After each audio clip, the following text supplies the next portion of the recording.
Thomas and Friends, making tracks to great destinations.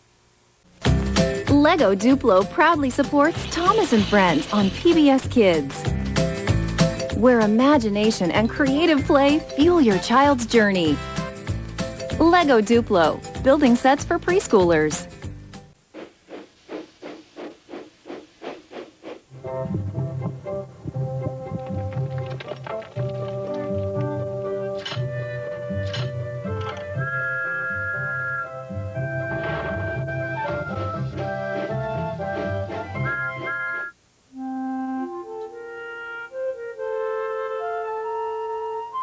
Dear Christopher, here is your friend Thomas the Tank Engine. He wanted to come out of his station yard and see the world. These stories tell you how he did it. I hope you will like them because you helped me to make them. Your loving, Daddy.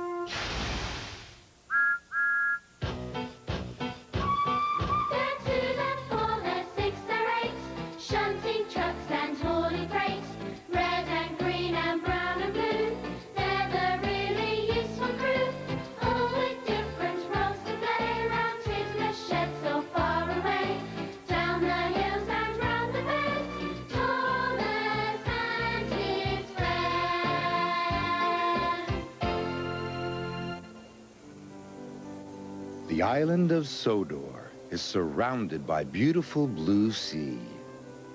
It has fields of green and sandy yellow beaches. There are rivers, streams, and lots of trees where the birds sing. There are windmills and a coal mine, and docks where visitors to the island arrive. The island also has lots and lots of railway lines. Who's that puffing down the track? It's Thomas. Hello, Thomas. Hello, everybody. Welcome to the island of Sodor.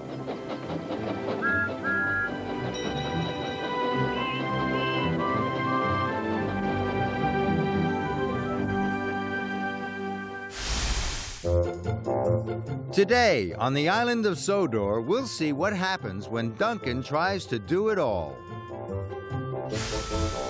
And we'll share some fun times with Gordon. But first, Skarloey is given an important special.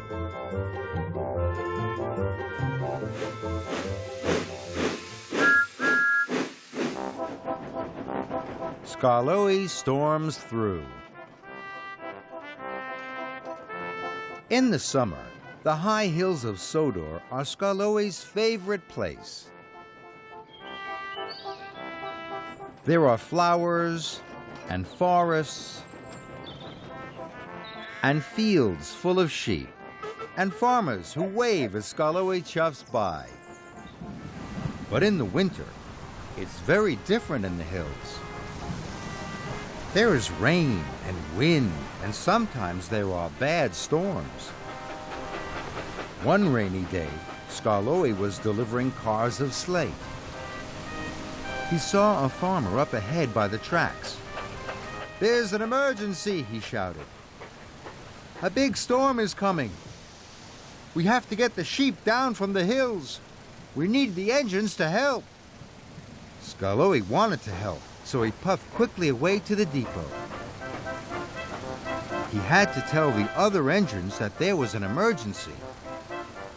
When Skarloey arrived at the depot, his friends Rheneas and Peter Sam were there. So was Mr. Percival. Skarloey told him about the storm.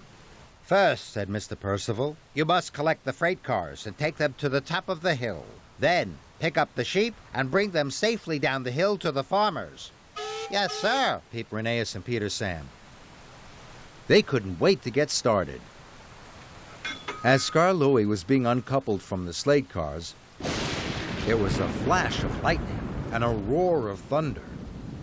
Skarloey was scared of the thunder and lightning, but he didn't want to tell his friends. He didn't want to look silly. Rheneas and Peter Sam blew their whistles bravely as they puffed off to collect their freight cars. Skarloey tooted his whistle as hard as he could, but it didn't sound very brave at all.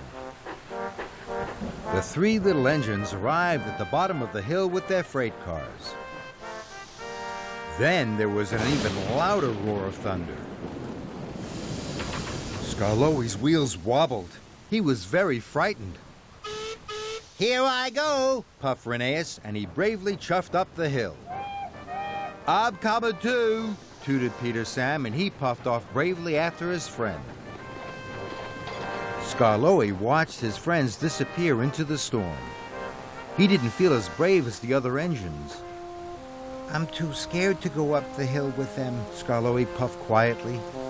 And with a sad puff of steam, Skarloey reversed down a siding and hid. Skarloey waited.